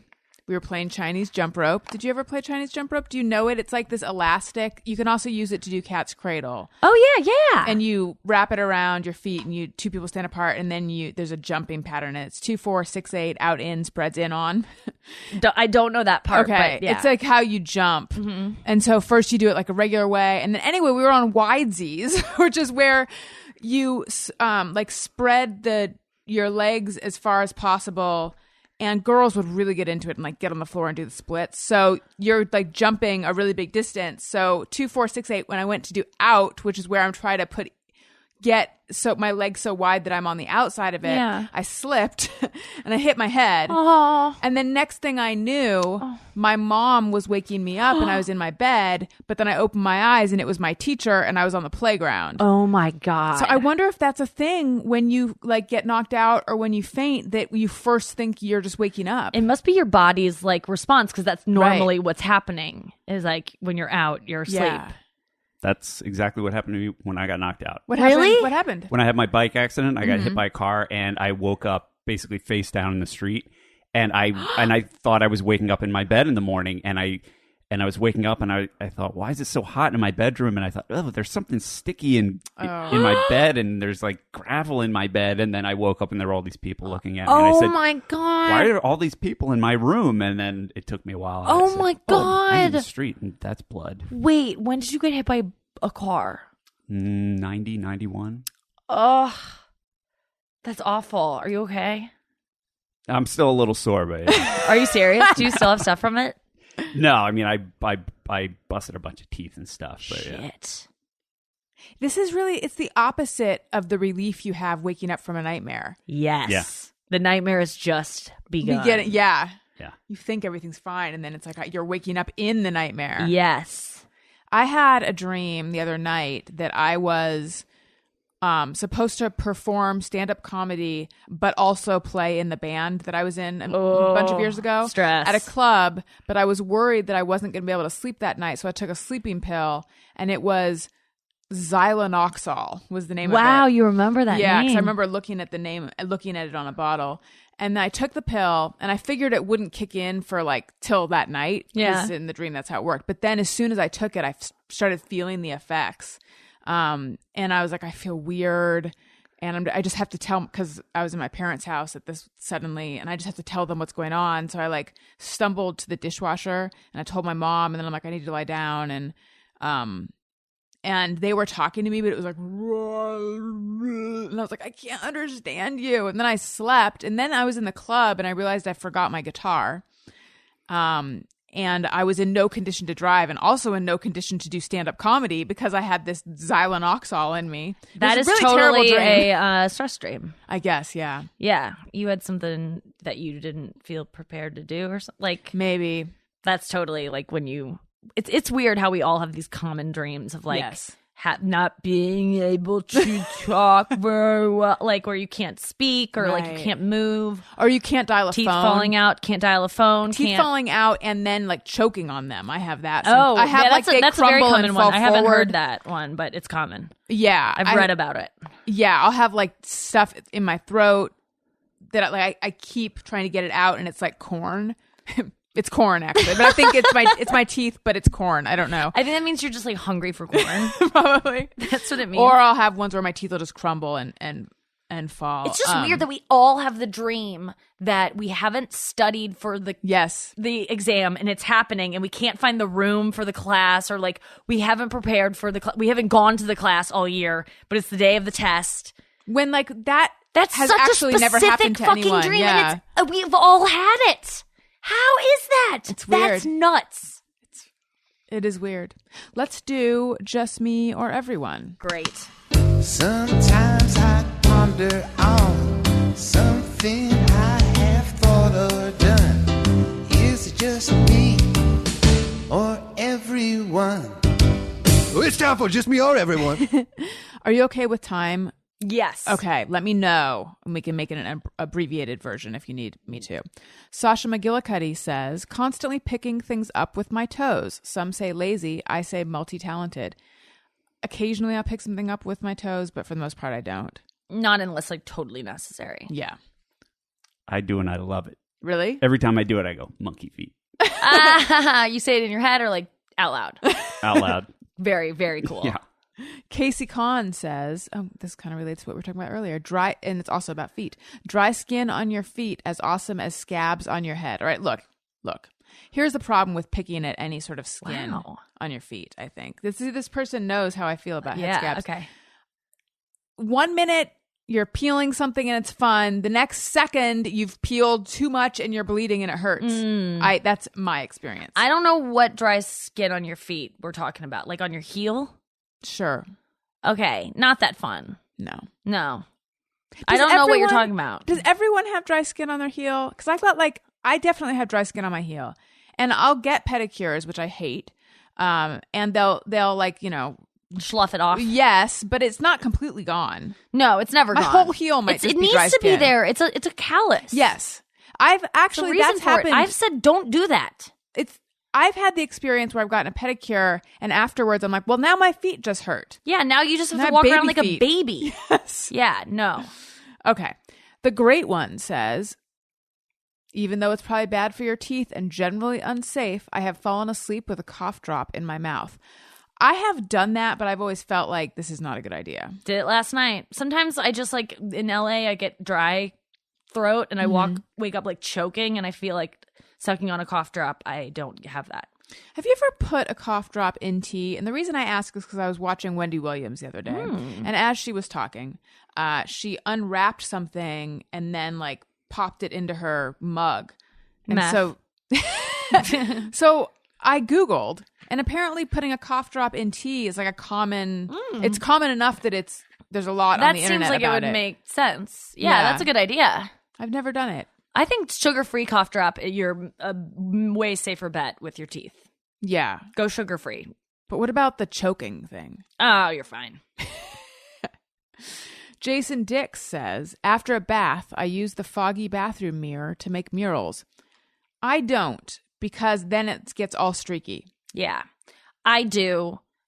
But by murals, I just write like, murder or like AIDS or whatever. I just write something weird that'll like freak out whoever's there next. It's nice.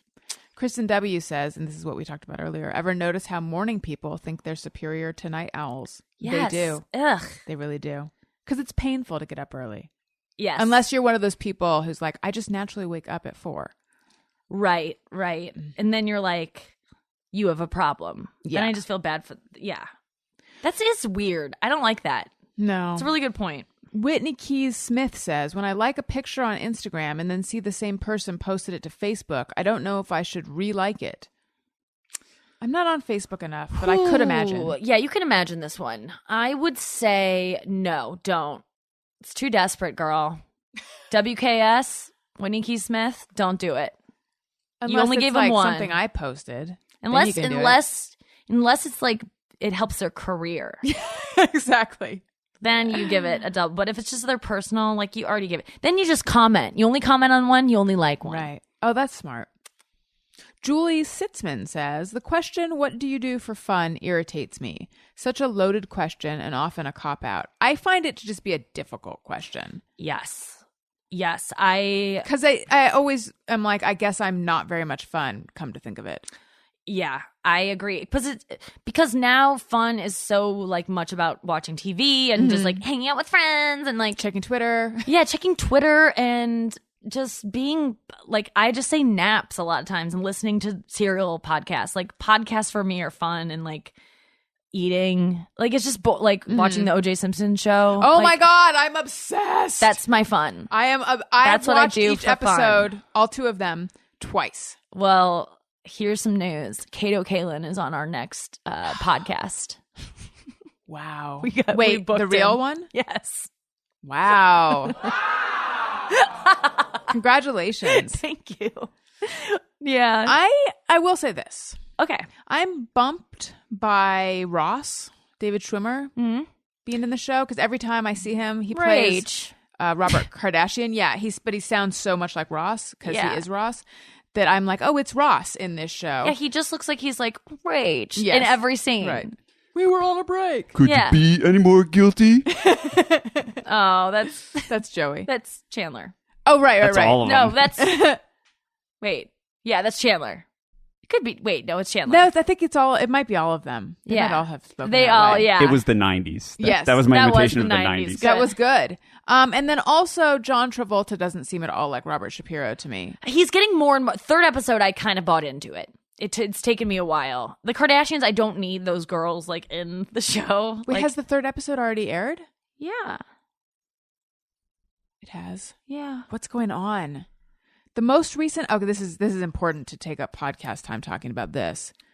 The most recent, maybe it was the third one maybe it was the third one. The one that starts out with Ross taking the Kardashians. Yes. Okay, I did see it. That was then. third. Yes. All right, I've lost. You're track. up on it, girl. Okay. All right. Maybe he's a little more Shapiro-y, but I don't know. I'm buying there's something into it weird. because it's just too distracting otherwise. I just have to like do it. Maybe I need to just push myself. All right. Push through. Hansy Copperfield says, just me or everyone.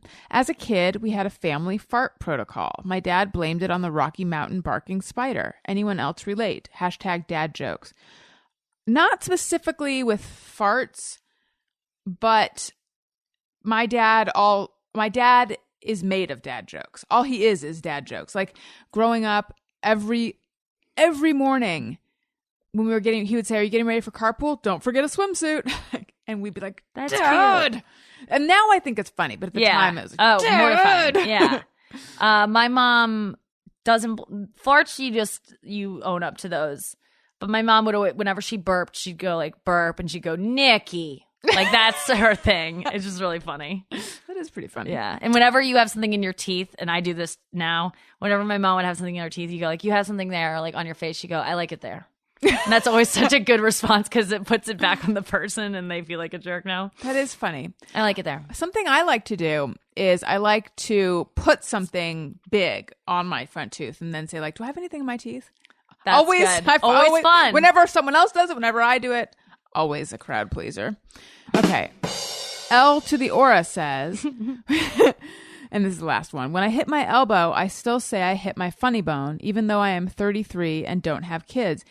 Is it a thing that is only for people with kids? I just think of funny bone as like when you hit your elbow and it sends that like electric shock feeling. Yeah, down I your don't know that there's arm. an adult name for it. Right. I think you're okay, El to the Aura. I think so too. Yeah, I think I would do that too. Yeah. You guys, if you're going to buy something on Amazon, which you are because they have everything, click through the banner, maybe one of those toenail contraptions or something You else. can't get it on Amazon. I've looked. Yeah. But other stuff, click through the Amazon banner on my website, AllisonRosen.com. Doesn't cost you anything extra. It helps out the show. Thank you for your Amazon support. Thank you for your PayPal support. PayPal links on the right side of the website. T-shirts available in the store. Ringtones. Hey, go fuck yourself. And also Touch the tushy, touch get the these tushy, touch on the store the in my tushy, site. Also, they're on gumroad.com/AllisonRosen and iTunes. And subscribe, itunes.com/AllisonRosen. Leave us a nice comment. Follow me on Twitter at AllisonRosen. Show's Twitter feed at ARIYMBF. Instagram at Allison Rosen. Or maybe we don't really need the at with Instagram. I'm really having a brain fart right now. I think you do. Okay. Yeah, you do. Facebook.com/the Allison Rosen. YouTube.com/Allison. I mean, I'm everywhere. Jeff, where should we go for you? You can find me on Facebook and Twitter at Colonel Jeff Fox, and I'll be hosting an open mic night at Rock and Java next Saturday. Oh my God. If only it was still open. If only it were still open. Nikki, tell everyone where to find you and plug everything. Yeah, I think you should get a series. You should do a series DVR of what's it called when you order a series? Season Pass? Season Pass. Record the whole series. Order the whole series of Not Safe with Nikki Glaser. It's the easiest way to watch the show. It's on Tuesdays at 10:30 after Tosh on Comedy Central. And you can follow all of our show stuff at Not Safe Show on Twitter and Instagram. And it's facebook.com/Not Safe Show. I think that's it. And at Nikki Glaser on everything else. Or you can follow me on Snapchat at Glazy Days. And that's it. Thank you again, listeners. Thank you again. Thank you for listening. I love you. Goodbye. Hey, do you know about the Allison Rosen show? We had a good time